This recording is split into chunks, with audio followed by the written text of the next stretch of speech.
Welcome to LOA Today. Walt Thiessen, Tom Wells, and Alex King here. Today is Friday, February the 8th, 2019. It's 8 a.m. in New York, 5 a.m. in Los Angeles, 1 p.m. in London, and Sydney, Australia is at 12 midnight. Wherever you are in the world, thank you for tuning in to yet another episode of LOA Today, your daily dose of happy.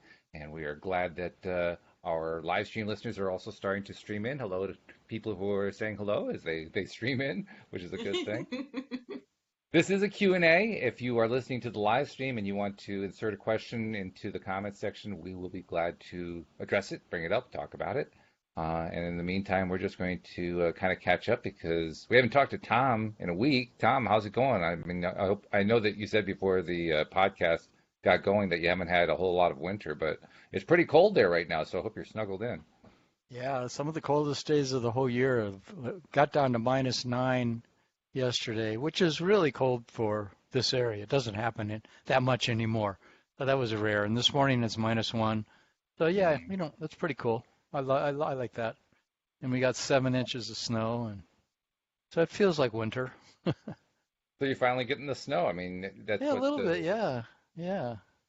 That's what Yeah, Boulder, Colorado is known for in Denver. Lots of snow in the area. So good. You're living up to your namesake. That's good. Yeah, a little. Yeah. To whatever degree we can, we're doing our best. Absolutely. Degrees, whatever it takes. And of course, Yeah. Alex has now become such a regular. I'm talking to her like 2 or 3 times a week now. So I know, right? it's That's almost great. like you want to catch up, but no, actually. All Alex, all the time. All Alex all the time. Getting pretty famous there, Alex. I am. What are you going to do with all that money that you make on the radio? Man. In fact, it's interesting. You two were the ones who responded the best to that email I sent out. For listeners, I sent an email to all the co-hosts, tossing out the idea about doing that fictional podcast idea, some sort of fictional series and so forth. And Alex and Tom gave like the strongest, like, yeah, okay, let's go, let's do this. This is good. So, Well, just wanted to make sure I acknowledge you guys. it's interesting that when I was 7 years old, 8 years old, I was making radio shows in my. I was too. Really? Yeah, with my best friend. Yeah. With my brother and sister, we made radio shows with a little cassette recorder. Yeah. And Yeah. and we would put sound effects in them and everything, and Yeah. we would play like we were the bad guys and the good guys, and I remember doing voices and making sounds with little toy cars I stuffed, like the sound of the car driving away. I would, you had these cars you could push and they would get going. They had a friction motor, and you'd push it on the ground and it'd go ring ring ring. That's so I'd put that up to the microphone as when I would drove away, and I'd slam a book down as the door closing, It was totally fun. Wish I still had that. That's cool. Making your Yeah. own I lost my cassette. That's really Did cool. you? Mine was more of it was a talk radio show, but we also played music in between. But we played our own songs. So yeah, it was pretty cool. We were cool kids. What kind of songs you were playing? Songs that you wrote or what? Yeah, songs that we wrote. Oh, Yeah. nice. Yeah. That's cool. I like that. That's really I good. just spent the last 45 minutes writing a song.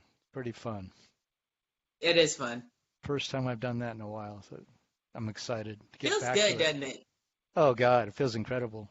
Especially when Yeah. the song comes in a dream and it comes in a really wonderful way, and I feel like, oh, the song is supposed to get out there, so it'll be fun to continue to work on it. Yep. This morning, that's what I'll be doing for a while. Well, that's Actually, good.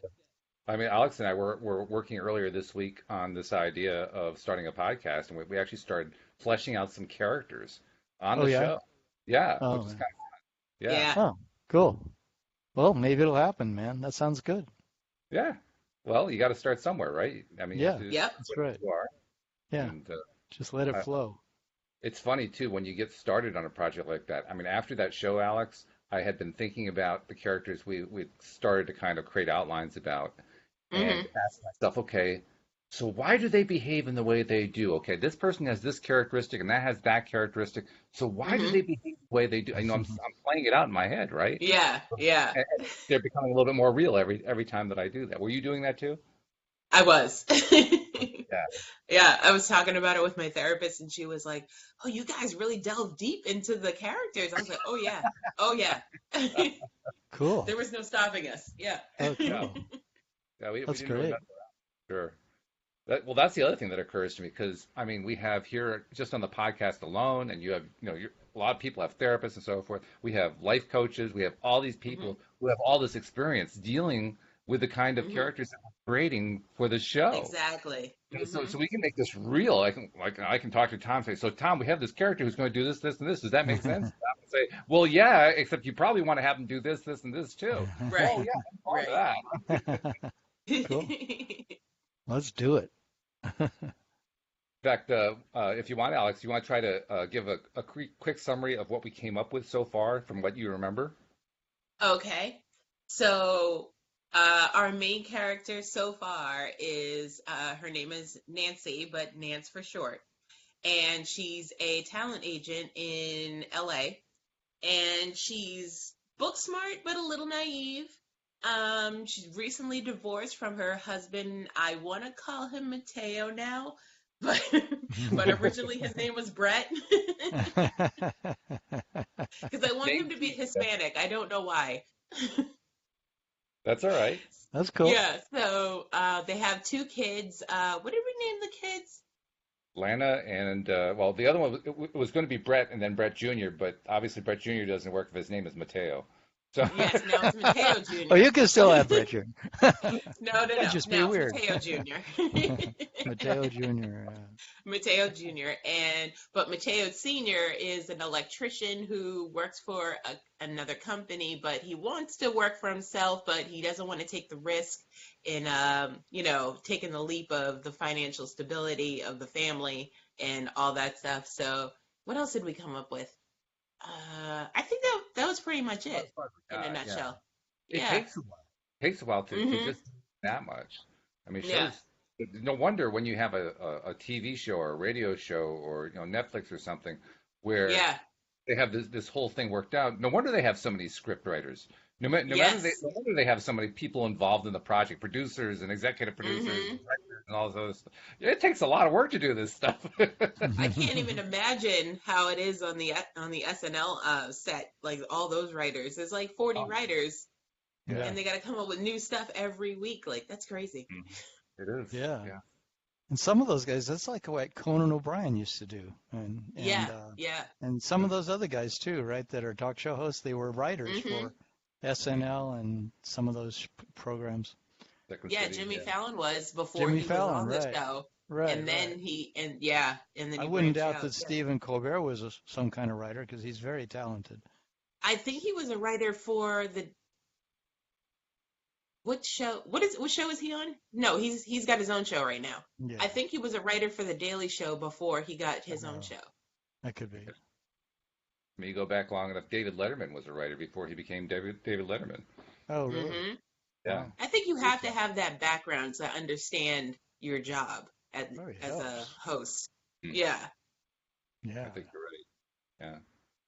Well, it also helps, I think, that we all have the law of attraction background because that's part of the reason we want to create this series is to Hmm. that element in it. My sister is a scriptwriter. I've been kind of cueing her in on what we're doing too, and she wants Hmm. to be involved in some way. She you know how it is with Siri or one of the voice recorders where it takes your voice and translates it into text, and they don't Yeah. always get it right. Well, No. law of attraction, when she tried to say it, came in as lava traction. Law of attraction. So she was telling me that we have to find some way to help people understand what lava attraction really is. And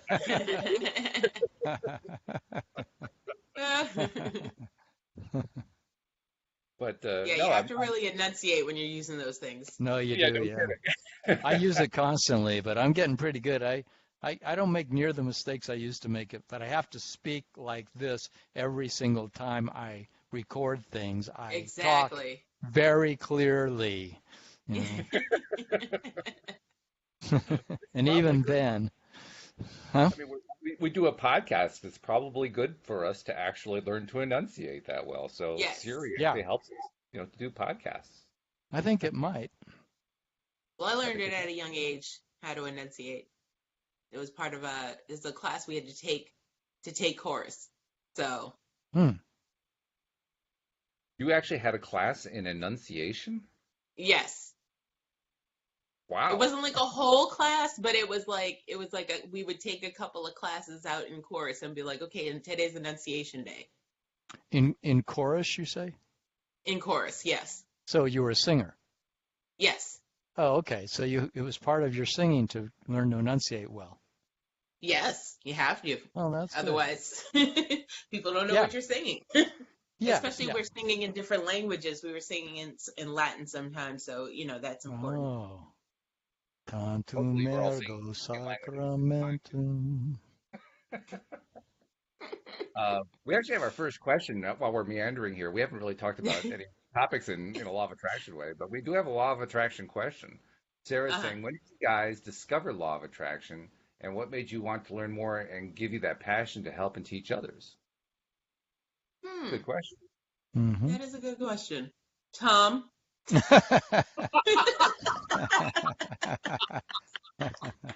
Now you're getting bossy, girl. No. back to you, Tom. Okay. Well, I got lots of answers to that one. It just depends on how long you want to hear me talk. Um, I know we should get you a timer and a bell. Like yeah, right. You should.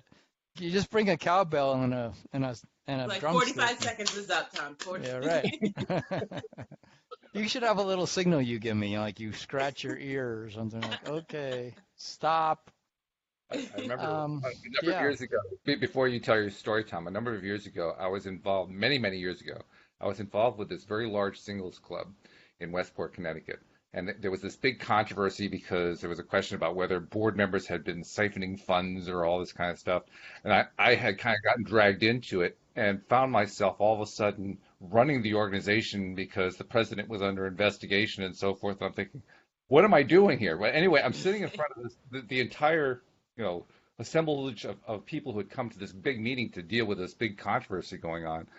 Mhm. And it was people's, how when you have controversies, people were really hot about it. There was a lot of really big emotion built up. And I could tell I had to do exactly what you talked about, Alex. I had to have like a timer to make sure that Yeah. nobody was going on too long and no everyone would, Hmm. so I think the rule was actually 45 seconds or a minute or something like that.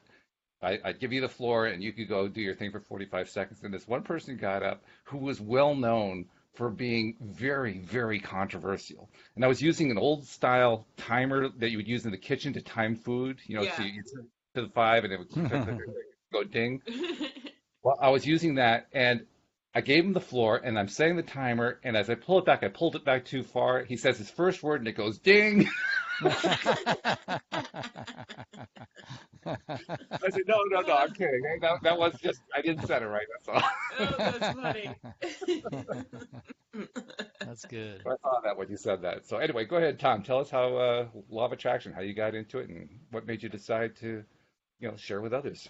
Yeah. I got into it first in 2006, 2007 when some good friends of mine who are very beautiful, loving people said, you ought to check this out. And so I was on the road a lot then in the car, and they gave me a bunch of CDs. So I started listening, and that lasted for a while, and I bought the book, Ask It and It Is Given, and another one of the Abraham books. And for about 2 years on the road, on and off, because I'd be on the road 100 days a year, I'd be listening to it while I was driving, and on and off. And then eventually it just got to where I couldn't stand anymore to listen. It was just like hearing the same stuff over and over and over again. And I figured I understand all this stuff. I don't need to, I just can't stand to listen anymore. So I quit listening. And I don't know how much it changed my life back then, but come along, I got divorced in early 2011, and I went slowly into this kind of dark night of the soul because I had lost my marriage and my home and most of my savings and all this stuff had happened to me because of the divorce, and I was really trying to create a new business. I'd lost my business at the same time, and eventually, when I was at one of my lowest points, this friend of mine told me that I should go to this psychic fair that was happening here in Boulder. And I just went one Saturday morning on a whim, and there was a room full of psychics, and there was only one woman who looked available over in the corner. So I walked over and I had a session with her. And at the end of the session, she says, "I want to tell you 3 things that you need to do. You need to go to the local psychic center and take classes because you need to develop that ability. You need to go do the conferences in matrix energetics, and you need to get into Abraham Hicks." And so she told me where to go to listen to videos that were coming in every week, live 3-hour feeds of the Abraham Hicks program.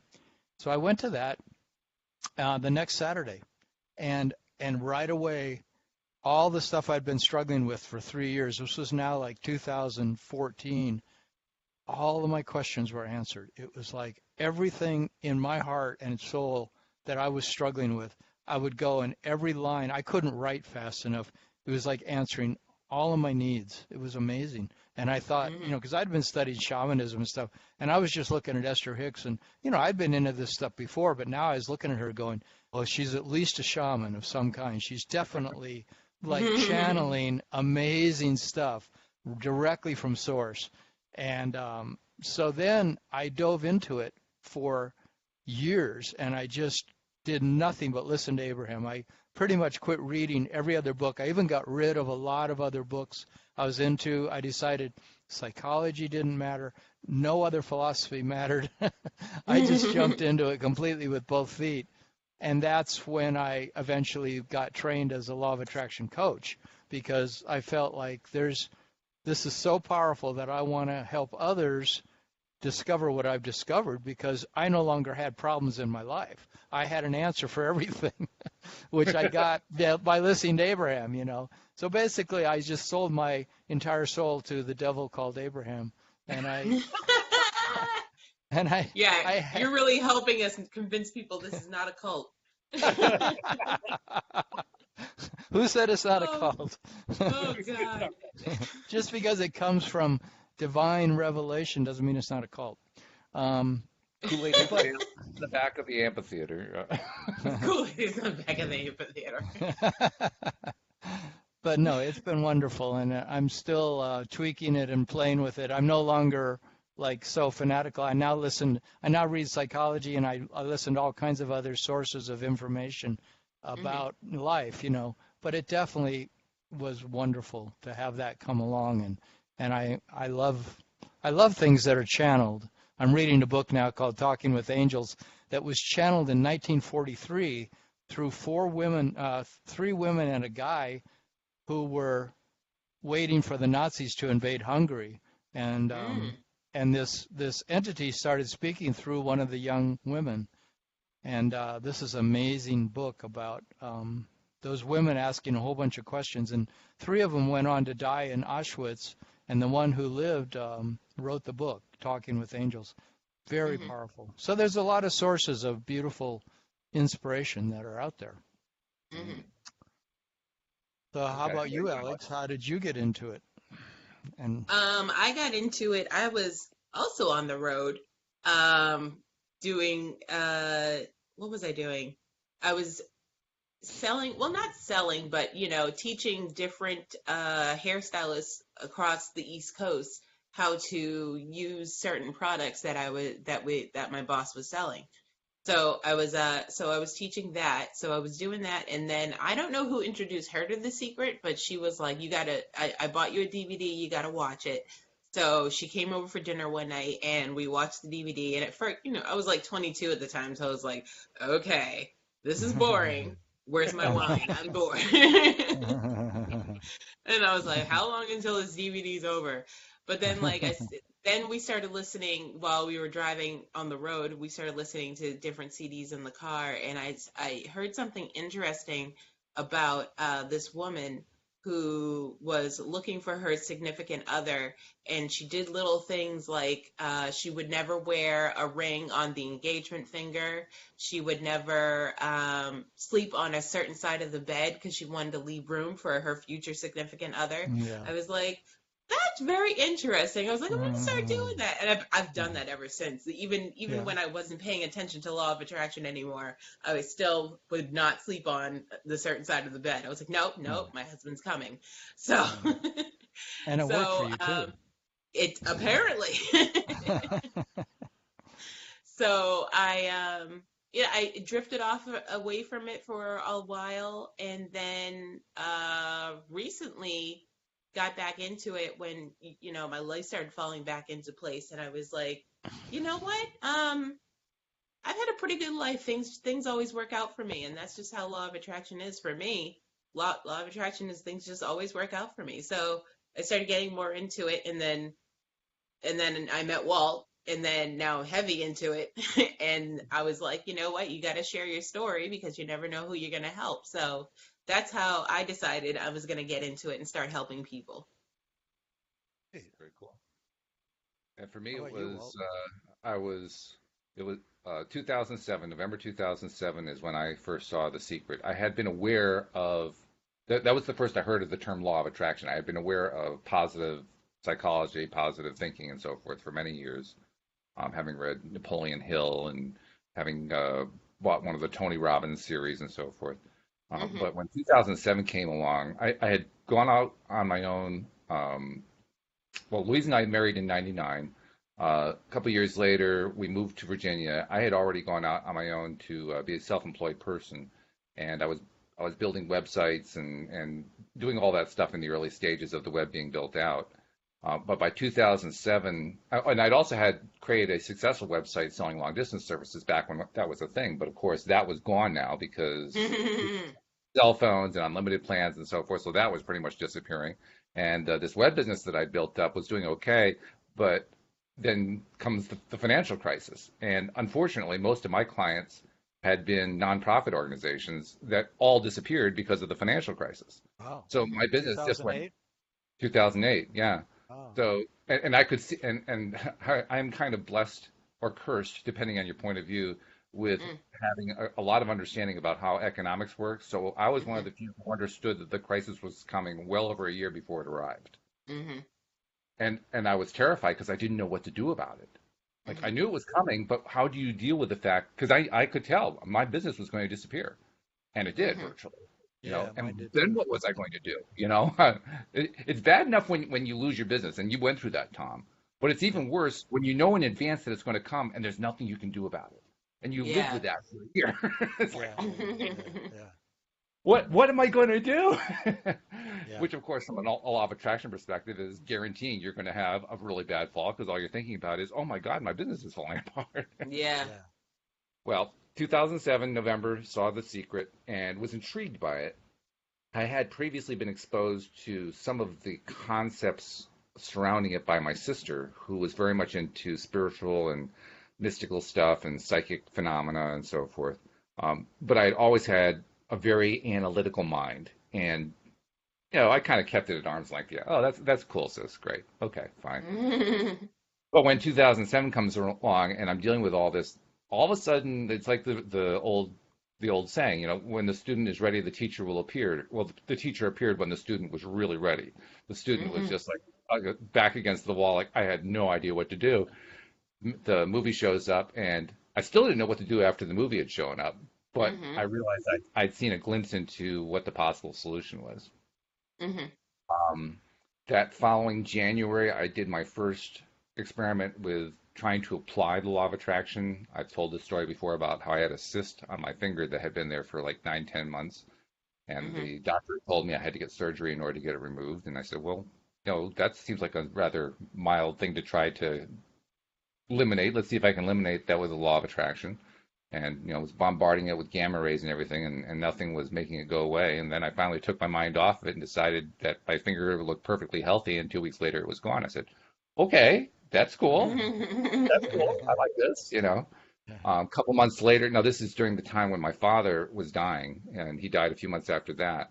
And I was frustrated because I just had barely learned this stuff, and I wanted to be able to help him to heal because he Mm. was actually he had Parkinson's disease, and other than the Mhm. Parkinson's, he was actually in very, very good health. He was in advanced age, but he could have easily lived to 100. His brother, my uncle, is currently 102, going on 103. So it was Wow. yeah, it was definitely in the realm of possibility. But I couldn't help him, and I was so frustrated. I didn't know how to teach it to him. I didn't know how to help Mhm. him turn his mind around. I didn't understand the concepts and principles. Well, shortly after that, a few years after that, I'm having a conversation with my wife, who had known that I was getting into this, and with my brother and sister-in-law. Mhm. And I was explaining to them what I knew about it, how it worked. This was in April of 2012. And I suggested to them, why don't we try to do something together about this? And they were receptive, Mhm. but they weren't, no, they weren't like jumping up and down, like, yeah, yeah, yeah, let's do this right now. So Mhm. didn't really know what to do about it. And then come September, I'm really feeling the urge to do something. So I decided, well, maybe I can start doing a podcast. Mhm. And did the research to learn how to create a podcast. As people know, Louise and I did the first podcast on our Mhm. wedding anniversary, September 26, 2012. The first 20 minutes didn't get recorded because I still didn't know how to use technology. But I stuck with it. Louise did it with me for a while, but it wasn't really her big thing to do. So she kind of Mhm. dropped out after a while, and she's been back periodically to fill in gaps and so forth. My brother and my sister-in-law did a couple of episodes with us as well, but it wasn't really their thing at that point. I ended up interviewing a lot of people over the next 2 or 3 months, and then kind of stopped for a while. And then the following year, around the same time that I started, I was talking to my brother and sister-in-law again, and my sister-in-law in particular got interested and said, "Well, I'm willing to do it with you." And so we ended up being co-hosts for a while. And then she did it for Mhm. about a year. My brother came in a few times, and then one of the early interviews I had been with Joel Elston, and my sister-in-law had to drop out, so I contacted Joel and said, "Remember that interview we did, about a year and a half ago? Would you be interested in being a co-host?" He said, "Sure," and it just kind of turned into this thing. Mhm. So here we are 6.5 years later, and I'm still doing the podcast, and I'm loving it. Mhm. And the best part that has come out of it is, I mean, the question was about wanting to teach others and so forth. For me, the best part was I kept bringing on all these really expert people, co-hosts who are life coaches and therapists and so forth. And it's what they've taught me that's been the cool part. It's not Mhm. so much, I mean, yes, I know we've been helpful to other people, but for me, it's what I learned out of being the co-host. And so Yeah. now I'm at the point where I want to help, pass that along and help other people too. But Mhm. that's Cool. my story. That's how I got there. Cool. Cool. How about our guest? What's their story? Her story? Trying to see if there's any other stuff here. I don't see more. Well, I'm seeing some commentary from people who are watching it and sharing their own thoughts and their own stories. Mm. Um, Actually, Suraj has a question. Let me see if I can bring this in here. Hold on a second. Get this to work properly. Okay. So Suraj is asking, did you guys go through any kind of particular training sessions to become a professional law of attraction coach? If yes, then I'd like to hear about that from you. And I've never been through any kind of coaching, but I know Tom, you have. You've been through. Yeah. Alex, you haven't done anything like that, have you? I don't think you have. No. No. No, Yeah. No. but I'm Tom just has. me. Yeah. I've been through a number of courses, an actual curriculum through Mm-hmm. an academy that focuses on law of attraction. Mm-hmm. And then I then I continued to be on Friday calls for several years with a bunch of law of attraction coaches, one of whom was Cindy Chavez, who's one of your co-hosts. So I've known Mm-hmm. Cindy for well before this podcast started because she's Mm-hmm. one of the most active coaches through this particular group of law of attraction coaches. And that's Mm-hmm. always cool to be on a call every Friday morning for an hour with a whole bunch of law of attraction coaches to see what they're experiencing with their clients because these are real deal coaches who really work hard at it and have a lot. One of the coaches has a lot of celebrities and politicians for her clients, and she can never say who they are because a lot of them are quite famous. But Mm. it's pretty cool, to learn from other people like that. Mhm. So yeah, it's fun. It's fun to get trained in it, but I mean, a lot of it is just listening to tons of Abraham has been the best training for me. And one way I got trained is I transcribed many, many, I've probably transcribed several hundred Abraham segments from various places that I've heard them, and then I transcribe them onto documents on the computer. And in doing that, I internalize it a lot, so that Mhm. it's really becomes my life philosophy in a much deeper way than just randomly hearing it. It's a great way to make it my own in a way, Hmm. Mhm. So, Good. I'm trying to think how to ask the question. When you were doing the coaching training, did you find that to be really worth doing? Was it just to get the certificate, or did you actually get good education out of that? I got both. I thought that by the time I was getting that training, I felt like I knew everything they were teaching me. So Mhm. You it knew it was all. like, it was like I felt I was kind of ahead of what they were telling me. I always Uh, felt from the beginning of that training that I already know more than these guys know, you know. Which, one of the trainers said to me at the very beginning, she says, "Are you going to do your own college?" I said, "What do you mean?" It's like, why would I? And I think because she picked up the fact that I was so into it that I was obsessed with it. I was constantly telling them, well, yeah, but Abraham said this and Abraham said that. And they go, well, yeah, okay, yeah. It's Mhm. so I was kind of a know-it-all, which I've Oh, tended to you're be. one of those. Yeah. No, I'm not anymore. Now I'm really humble. I'm trying to be. I love that. Doesn't come easy. Why I think should it kind of everything? defeats the purpose by saying that you're humble. I know. Well, It's a that that's was the just a question I was joke. going to raise. Is humility a good thing to have? That's the question I Yes. wanted to raise. Yes. Mm, Yeah. no. Real humility. When you're humble in front of the eyes of the Lord, so to speak, that in front of what's divine in the universe, you're Mhm. awestruck by it. That's Mhm. real humility. That Okay. All wonder, right. you're just like, oh my God, life is Yeah. so friggin' amazing. That's real Yeah. humility. But when you hang your Okay. head and feel sad that you're, supposed to be subservient to somebody or something, that's not good. I don't think. That's not real humility. You think Go so, ahead, Alex? Alex. Oh, I was gonna say on like a personality level, I it's like a catch-22 because like it in one way you want to be humble because that's what society says you're supposed to be, but at the same time, like you should be boasting about yourself. Like be proud of who you are. I don't know. I don't like shying away from it. There's a certain humility like on this radio podcast, where I'm slowly trying to learn to really listen to others and not think that what I have to say, is the most important, you know, and let others, and ask others, well, what do you think, when all I want to do is tell you, the answer to everything. Oh, Tom. That's humility, right? Yeah, yeah, you're growing. It's good. I'm growing. I'm going to learn. I do think there is an important difference between being humble and being shy. And I say that as Mhm. somebody who was shy for most of his life. Mhm. Um, I mean, I've mentioned it before. I'm still amazed that I do a podcast because when Mhm. I was young, forget it. There was no way I was going to do something like this. I was too Yeah. shy. It's Yeah. just not going to Mhm. happen. You know? When you're in that kind of space, it's a pretty negative space to be in. It's a very uncomfortable place. Mhm. And I want to really differentiate between that and humility because I think humility often gets associated with that, but it's really quite different. Humility, I think, is more about appreciation. When Mhm. when true humility is just appreciating this wondrous stuff, whatever the wondrous stuff is that you're looking at, Mhm. and just being awestruck by it.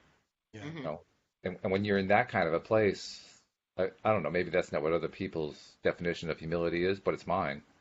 So Yeah, that's I mine. I have learned since the law of attraction kind of came into my life that I've begun to really appreciate just how miraculous this life is, just Mhm. how amazing everything is that's around us. And I don't mean that I love everything that has happened in my life. There's parts of it I haven't liked at all, but overall, when you start studying this stuff, you become aware more of the synchronicities, the things that pop up that I previously would have said, oh well, that's just coincidence, that's just coincidence.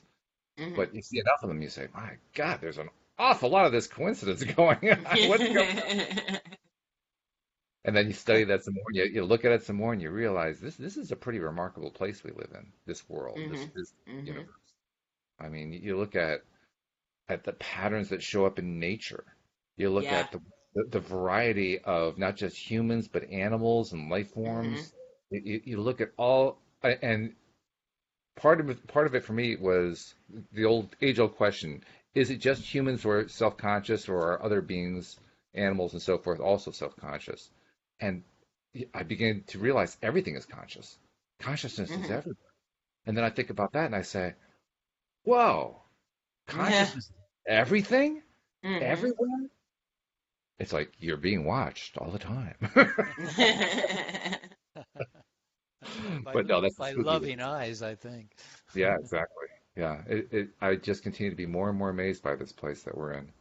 So I don't claim, I mean, I hear a lot of stories about what the non-physical realm is like. I don't claim to know that realm Hmm. um, in the way that, some psychics do or whatever. I listen to what I usually just, for the most part, repeat what they say. But Hmm.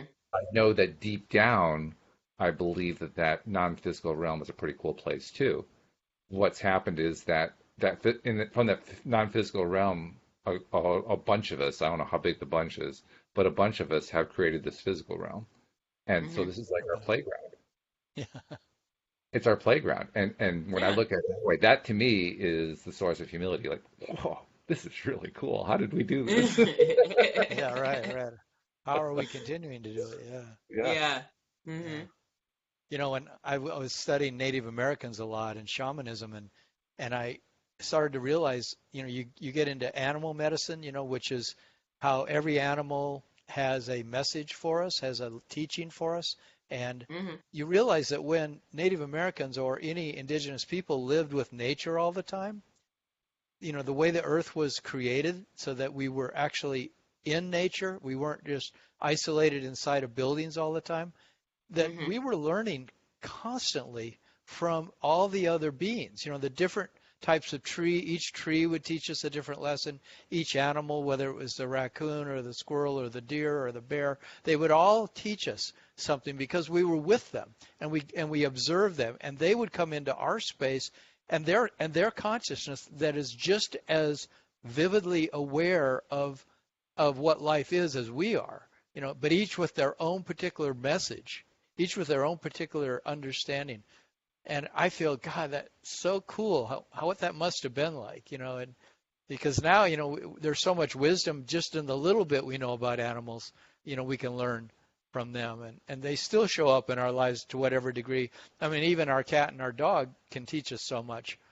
Hmm. So it's just, yeah, I wish we would begin to take advantage more and more of the earth's gifts to us and back off our agenda of being so like hell bent for always changing everything, I mean, and Hmm. now we're wanting to go to the next, go to Mars and all that, which that's fine, but I mean, a lot of times I think we don't get how to live here, in this incredible place.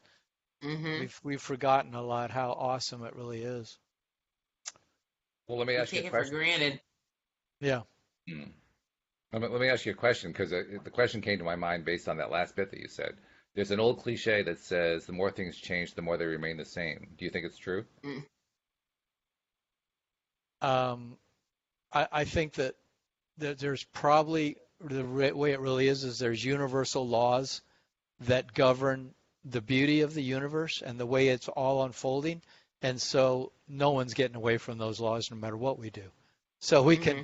we can imagine that we're on different trajectories, and they can seem to us to be pretty shallow and pretty meaningless, and Hmm. so we can go in all these directions, but ultimately we're going to come back to the source. Ultimately, everything comes back because it's all being created from source. But it's almost like with free will, we have the ability to literally, like that saying, you have enough rope to hang, you give that person enough rope to hang themselves, because they're foolish enough to blow their opportunity. And I think in a sense, that's kind of what humans are always up against in these times we're in, is that we're foolish enough to ruin the planet. We're foolish enough to forget what love really is. We're foolish enough to forget the value of the family. We're foolish enough to quit talking to each other and start only relating to electronic instruments. Not that there's not beauty in everything. And so maybe everything will come full circle. No matter how far out there we seem, we're going to come back. But it could take generations, and some of the things that seem so off track. And I think we could avoid having to be in misery as much as we are, as a society or as individuals. I think we create our own worst nightmares. Well, then let me ask a follow-up. Abraham says you can't get it wrong and you'll never get it done. Do you think that's true? Ooh. Yeah, definitely. Or like Walt Thiessen says, you can only get it right. You can only get it right. And how does the rest of it go? And the road goes on forever. The road goes on forever. Yeah, I think that's true too. I like that one better. They're both I like good. it because it flips it into the positive. That's why I like it that way. Yeah. Yeah. Whenever I hear a phrase expressed in the negative, I want to ask myself, okay, so what's the positive way to say that? Yeah. Not that there's anything wrong with what the concept behind what they said. It's Yeah. just I want to turn it around. That's all. Yeah. Get a little waltz spin. The Walt spin. That's right. Walt spin. Yeah. I feel better whenever I express something in the positive. Yeah, you should. Some of the best things that we have as sayings and so forth are expressed in the negative. And when I turn them around and put them in the positive, it just feels cleaner and clearer. Mm-hmm. It makes more sense. It becomes part of my life in a bigger way. That's what I experience. Yeah. Well, and it takes us more out of that paradigm that's been ingrained in our culture for quite a few years. I mean, hundreds and hundreds of years of looking to the dark side so strongly. Like so many of our movies and novels and things, they tell stories that are based so much on the darkness, being so powerful. And I think we sometimes overdo that. It's like it creates unnecessary misery in the world by how strongly we believe that misery exists.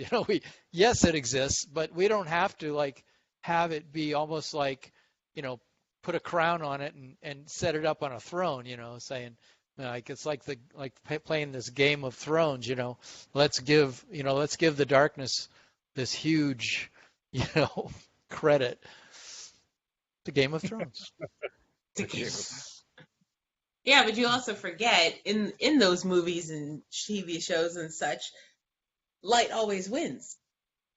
Yeah, well, we like that game for sure, but boy, the suffering that goes on in playing the game is Walt and I have talked about that before. Like, what if we wrote stories and things that were just not quite so dark? Would anybody have an interest in hearing them even? It's like, or do we just need that level of darkness? Yeah, well, you're a movie buff who watches endless amounts of movies, and so you really know that world of drama, of the story, that story of there has to be this intense darkness before, and then when the light wins, it makes it so much more fun, right? Because you conquered it just makes you feel good. Because you conquered so much darkness, Yes. But Alex, I got to follow up with you. Alex, is it true that I mean, it's true in the theater and the TV world, but is it true in real life that light always wins? It depends on who you talk to. Depends on which movie you watch. I would say yes, but there are some people who are struggling right now that are saying dark is winning right now. Yeah, they believe in it. Yeah, the key word is struggle. Yeah. Yeah. I have to say, I mean, I talked earlier about how I like having so many life coaches as my co-hosts because I learned so much from them. I learned so much from all of my co-hosts, but especially I'm thinking right now about Joel Elston, who is the foremost advocate that I know of in favor of struggle. In I favor mean, of Favor struggle? of struggle. I'm in also in favor of favor struggle. of struggle. Are you? I am. Why do I you like I struggle? Before I even I tell don't Joel know. this thing. I don't know how many times I've said this, but everything happens for a reason and a season. So if you don't have struggle, you can't appreciate the joy. So I'm in favor for struggle. Yeah. I'm in favor That's of it cool. now too, much more than I was a few weeks ago, because I've been Yeah. getting a lot of messages. Even that book I'm reading called Talking with Angels, written in 1943 Mhm. by these four women, three of who died in Auschwitz, and the angels that they channel really are clear about the value of struggle, you might say, of carrying a certain weight in life. And if you don't, you're not Mhm. embodied. It's part of being in the 3D realm is to be Mhm. dealing with the contrast.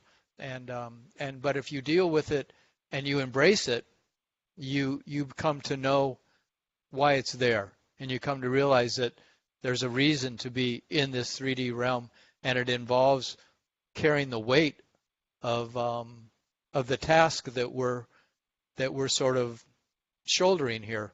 There's a Mhm. beauty to it. There's a beauty to it all. It's like the butterfly emerging from the cocoon could never become the butterfly.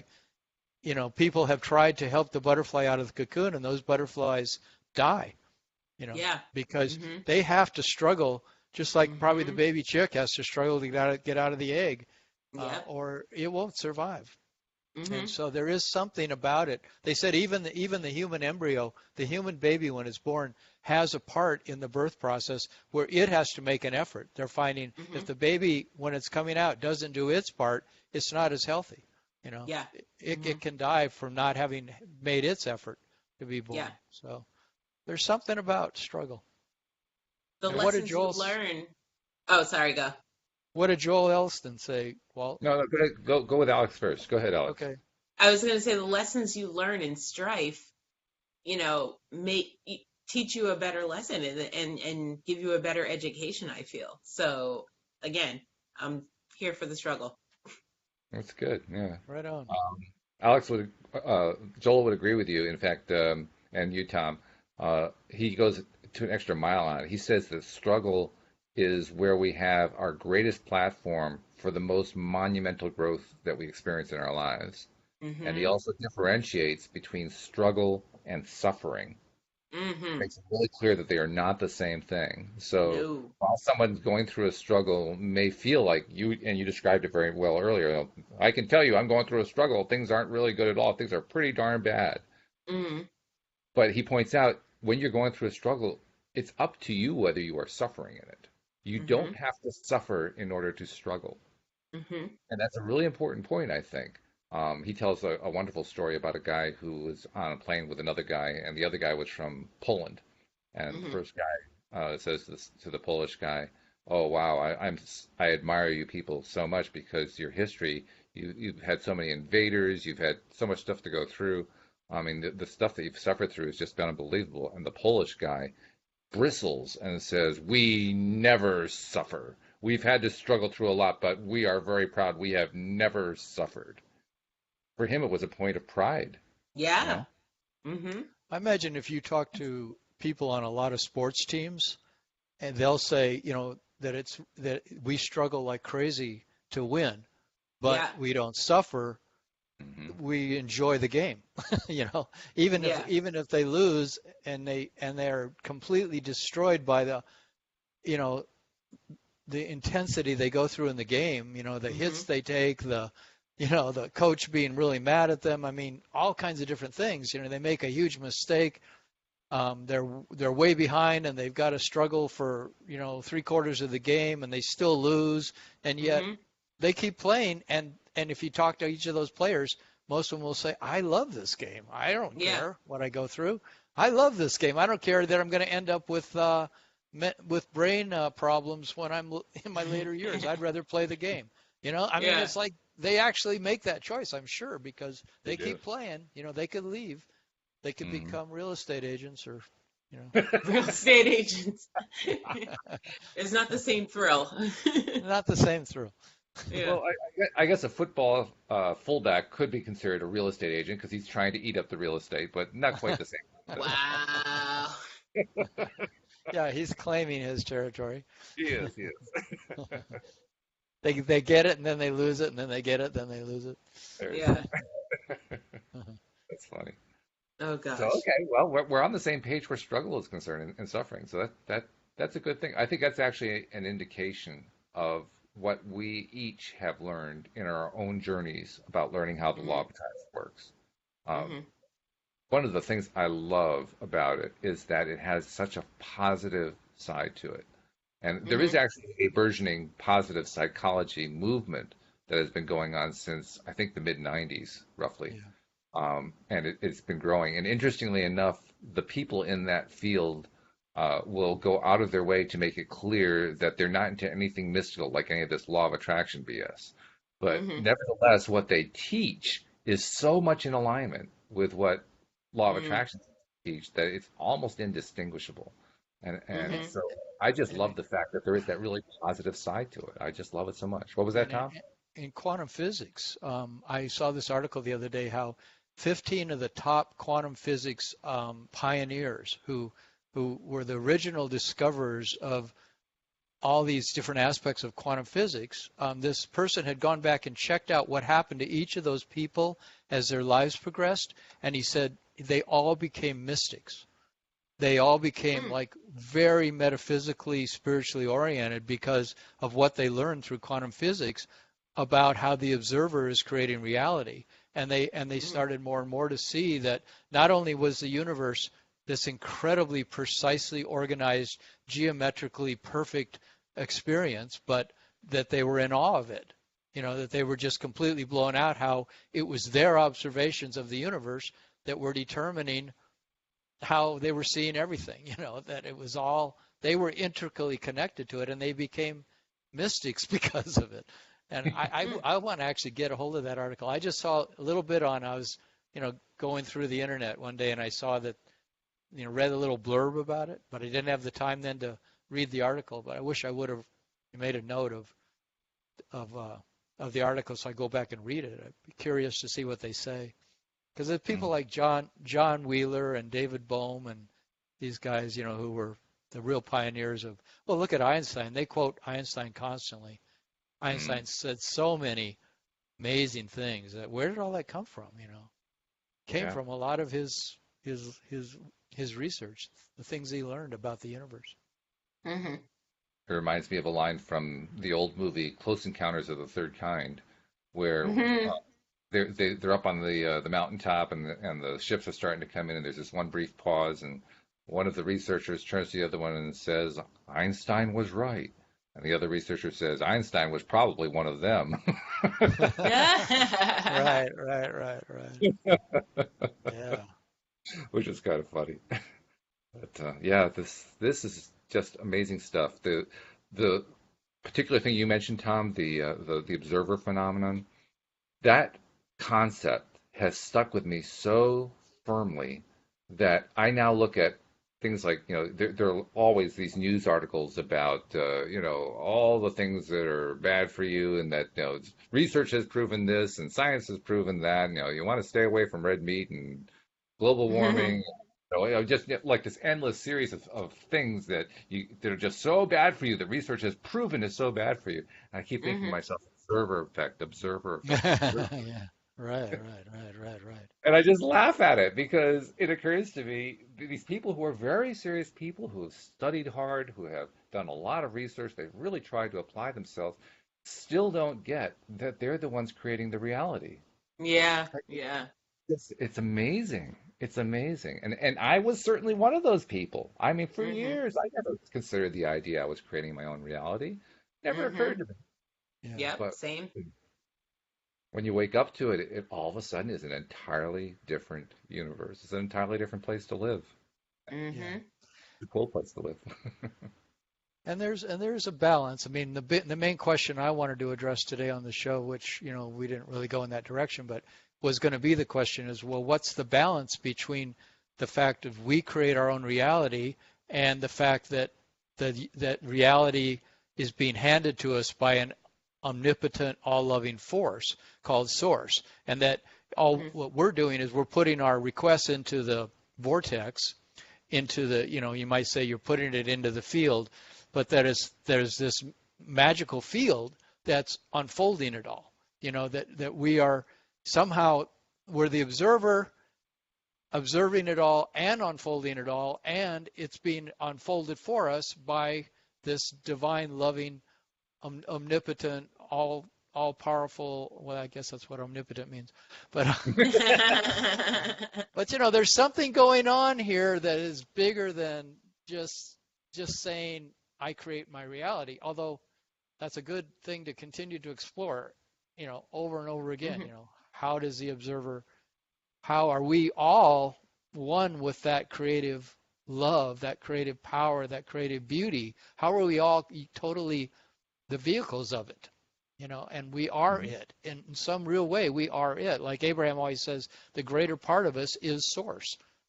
So that's a pretty big thing to be exploring, That's the cool thing about law of attraction, is that we're always on the frontier of that. We're like the pioneers of that, asking those questions and looking in our own lives every day to see, how do I create my own reality, and how do I be totally receptive? Like Abraham says, 100% of your job is to be receptive. So we're actually receiving at the same time as we are, quote unquote, creating. It's happening simultaneously. The other thought that comes to my mind is that we have teachers such as Neville Goddard, who I respect immensely. I love the way he looks at a lot of stuff. But there's one little point that it still doesn't quite work for me. And I respect what he has to say, but nevertheless, I think he's kind of missed the boat. And I think a lot of people miss the boat on this. It's the claim that all creation is already done, that it's all been done, and now we are all in this realm where we are choosing. Like you said, we are selecting. I want to have this. I want to have that. It's all that kind of process going on.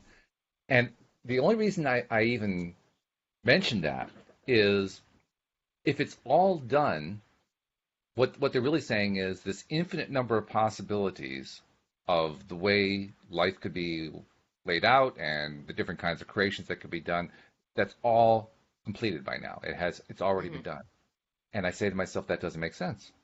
Because if it's infinite, there is no limit. There is no right. That's the point of infinite. It just keeps going and going and going. It's just continuous. Well, if it's continuous, how could it all be done? Yeah. Well, I think that's cool. I think it's actually more expansive. I think it's more powerful than saying that it's all done, because that means we are still contributing. We are still contributing. It's not just us being people who are requesting, saying, "Oh, okay, I request this to come and that come." It's more than that. We are. Yeah. I think every second is brand new. What do you think, Alex? I think this whole concept that we're discussing right now reminds me of the movie The Adjustment Bureau. Have you seen that movie? No. Okay, so it's basically it's kind of like what we're talking about, except it's like real life applications. So I guess in the future there's this company, or that you would call the universe, that chooses how things happen, like different, how you react to things, how different things happen, so they get, if something goes wrong, they get to go back and correct it. And they're like, no, that's not the decision you want to make. You have to fix it, because we need this outcome to happen. So it's kind of like that. So I thought it was very interesting watching it, in my law of attraction mind. I was like, oh, this is great on a whole nother level, and nobody gets it. What's it called again? The Adjustment Bureau. Oh, the Adjustment Bureau. Oh, I'll have to watch that. Yeah. Matt Damon's in it, I think. Oh. Yeah. Cool. Yeah. Oh, I might have seen it. Oh, yeah. I suspect there are some viewers like you who have noticed that connection and are probably looking at it the same way you do. But you're probably right. Most don't. Hey, this has been really good, though. I've liked this conversation, and this is one of the times where we've actually got a chance to talk about. I mean, at least I did, and I think you guys did too. How cool this place is. We live in a really cool place and a really cool time, and I like that. We don't give enough. I like it. I'll stay a while. Yeah, I think so. Stick around. Yeah, put my feet up. Absolutely. There's a lot of opportunity here. Yeah. Sure. Yeah. So thank you for sharing all that. Thank you to our listeners. We'll see you all next time here on LOA Today. Goodbye, everybody.